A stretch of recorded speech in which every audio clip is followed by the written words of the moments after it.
Good morning, students. Hope you all are doing well. So, in my last class, I have discussed with you about what is prawn culture, what is prawn, and the types of prawn, and the steps in prawn culture, that is the site selection and the farm construction, isn't it? And today, I will be discussing with you about the step 3 and step 4, that is production system and harvesting and processing. Okay, so coming into the production system, the female starts to lay eggs about 5 to 6 hours after mating. Okay, and the eggs excrete, they are fertilized by the sperm attached to the exterior of the female body. Okay, then how the embryonic development take place? So the development of egg begins with successful mating between ripe females and mature males. Okay, and the incubation of the fertilized eggs takes place within 18 to 21 days. Okay, and the number of eggs that is carried by a female also depends on her size. Okay, and it may vary from 3000 to 80,000. That is, if the prawn is smaller in size, it will carry less eggs, whereas if the prawn is bigger in size, it will carry more egg. Okay, so the number of eggs that is carried by female prawns depends on her size. Okay, now comes larval development. So the newly hatched larvae require brackish water within 1 to 2 days, otherwise they will die. Okay, as the molting of larvae take place, they not only increase in size, whereas they also increase in complexity. Okay, so at each stage molting takes place now. So at each molting, they only don't increase in size, but complexity within them also increases. That is, body features also starts appearing at each stage. Okay, and there are 11 distinct larval stages, and it takes about 22 to 35 days for a larva to complete these 11 stages and to become a post larva. Okay, so remember, there are 11 distinct larval stages. Okay, and it takes about 22 to 35 days for the larva to complete all these 11 stages and to become a post larva. Okay, and the process in which the larva is changes to a post larval form, and this is known as metamorphosis. Okay, the process of changing from larval form to a post larval form is called metamorphosis. Okay, and what is feed and feeding? So feed management plays a very crucial role in prawn culture. Okay, moreover, natural food is preferred over supplementary food, but due to lack of natural food, to increase the growth and quality of production, supplementary food is used. Okay, and what is supplementary food? So supplementary food include agricultural and animal husbandry byproducts, along with locally available cheap feeds like broken rice, trash fish, vegetable and animal feeds. They are mixed in adequate proportion. Okay, and the feed which is produced should be in pellet form. Okay, that is the feed the feed which will provide to the prawn. The fish should be in a pellet form. Okay, so that it sink in water quickly. As soon as you drop the pellet in the water, it should sink inside the water immediately, and it should remain intact for at least few hours Okay, and until they are consumed by the prawns. Okay, so as soon as you drop the pellet in the water, it should not get dissolved. Okay, it at least it should remain intact for some hours so that the prawns can consume it. Okay, and the prawns are generally fed only once a day. Okay, and the rate of feeding depends on the age of the prawn. Okay, the older one will require more food, whereas the younger one will require less food. Okay, so coming into the last step, that is harvesting and processing. Okay, so giant prawns that are reared in ponds, they acquire the marketable size within 5 to 8 months. Okay, and generally giant prawns do not grow at a uniform rate, and difference in their size appears in spite of stocking from the same brood. Okay, the prawns that are grown, they are not of uniform rate. Okay, there are some differentiation within their size also. Okay, they are not that it is not that every prawns are of same size. So there are some big prawns also, there are some small prawns also. Okay, hence the size of the prawns to be harvested must be checked for time to time. Okay, so the size for harvest must be checked from time to time, and harvesting can be done completely or partially. Okay, and the partial harvesting is done only to remove the larger prawns from the pond at a regular intervals. Okay, and for partial harvestings, nets are designed in a such a way that only the larger prawns can be captured, whereas the smaller ones are excluded out. Okay, so for partial harvesting,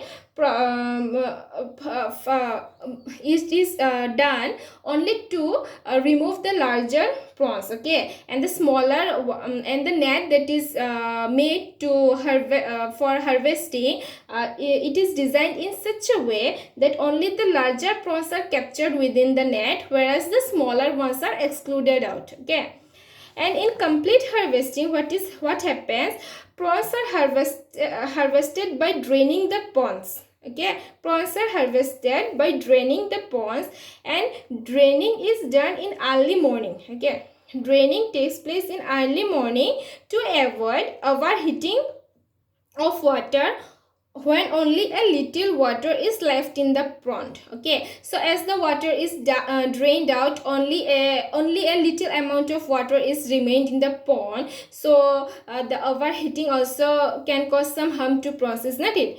So it is done in early morning, and in final stage, when the prawns are near the outlet, the prawns are provided with some fresh oxygenated water. Okay, and careful handling is essential during harvesting to ensure a good quality products. Okay, so freshwater prawns always tend to go mushy if it is not processed or it is not handled correctly. Okay, firstly, it is essential to prevent the prawns from becoming crushed during harvesting. Okay, it should be kept in mind that the prawn should not get crushed at the time of harvesting. Okay, and secondly, if they are not going to be sold live, they should be killed in a mixture of water and ice at 0°C immediately after harvesting. Okay, and it should be washed in chlorinated tap water. Okay, and prawns for live sale can be transported in aerated water at 20 to 22°C. Okay, and prawn sold fresh must not be kept on ice for more than 3 days. Okay, the prawn should not be kept on ice for more than 3 days, and the prawns that for chosen for frozen sale must be quickly frozen at -10 degrees Celsius and it should be stored in -20 degrees Celsius or below it. Okay. So with this we have completed the 4 steps of freshwater prawn culture, that is site selection, farm construction, production system, and lastly the harvesting and processing. Okay, and now I want you all to study the difference between the male and female prawn. Okay, and just note that the prawns have a hard outer skeleton. Okay, the prawns always have a hard outer skeleton and that is shed regularly for its growth. Okay, the prawn shed its outer skeleton for its growth. Okay, and the weight and size of the prawn increases after each molt. Okay, that I have discussed earlier also, that after each molt the weight of the prawn and the size of the prawn get increases. Okay, and it shed its outer skeleton also. Okay, so difference between the male and female prawn, that if you are given 2 prawns, then how can you difference between the male, which one is male and which one is female prawn. Okay, so these are the characteristics by which you can identify the male and female prawn. Okay, so the male prawns are generally larger in size, whereas the female prawns are smaller in size. Okay, and the abdominal region of the male prawn is narrow, whereas the abdominal region of the female prawn is broad. Okay, and the second leg of male prawn is large, broad, and spiny. Okay, and whereas in female prawn the second leg is thin, narrow, and more or less without spine.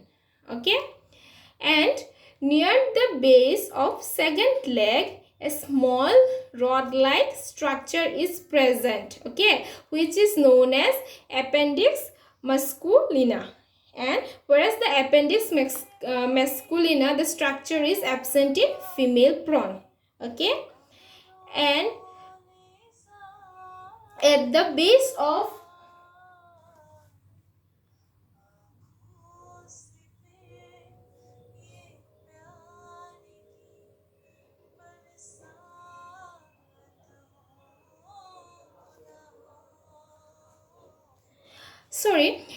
at the base of each fifth leg is a male genital opening which is guarded by a lid. Okay, and at the base, and whereas in female prawns the base of third leg contain female genital opening without lid. Okay,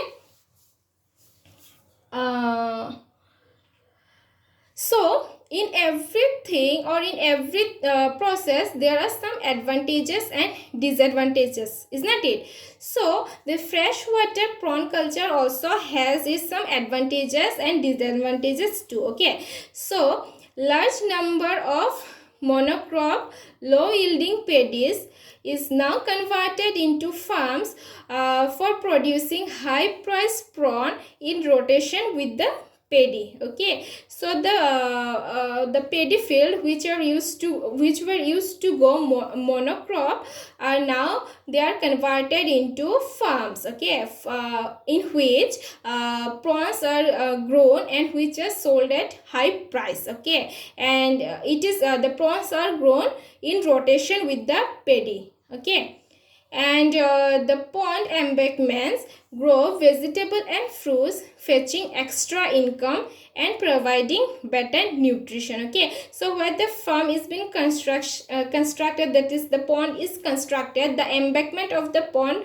is used for growing the vegetable and fruits. Okay, which is used for fetching extra income, which is providing extra income along with the prawn culture to the farmer. Okay, and what are the disadvantages of freshwater prawn culture. Okay, so available commercial fish are either of inadequate quality or are of too expensive. Okay, so the as I have mentioned earlier also, that the natural fish are very less, or it is very hard to find. So farmers are giving the prawns the commercial fish. So most of the commercial fish, their quality is not good. Okay, they are of inadequate quality, or some are so expensive that all cannot provide those commercial feed. Okay, it becomes very hard for some farmers to means to buy that commercial fish and to provide to the prawn. Okay, and the nursery practices are very poor type, that is poor type of nursery practices. And brood stock are getting declined due to overfishing. Okay, the brood stock, what is brood stock? The male and female male and female that are chosen to that is chosen for that spawning the fertilization, they are known as brood stock. Okay, so they are getting declined due to overfishing. Okay, so that is, these are the disadvantages of freshwater prawn culture. Okay, so today we have completed the whole topic of freshwater prawn culture. Okay, so I hope you have got it a bit. And if you have if you don't understand, if you by seeing it once, then you can you see it another time or next time, I hope you will get it. And I always tell you that you are always welcome, that if you have not understood anything, or if you want to ask, or if you are confused with anything, you are free to approach me. You can ask me anything. So so today I will conclude with this freshwater prawn culture. Okay, so I hope you all will study hard, stay blessed and stay healthy. Okay, thank you.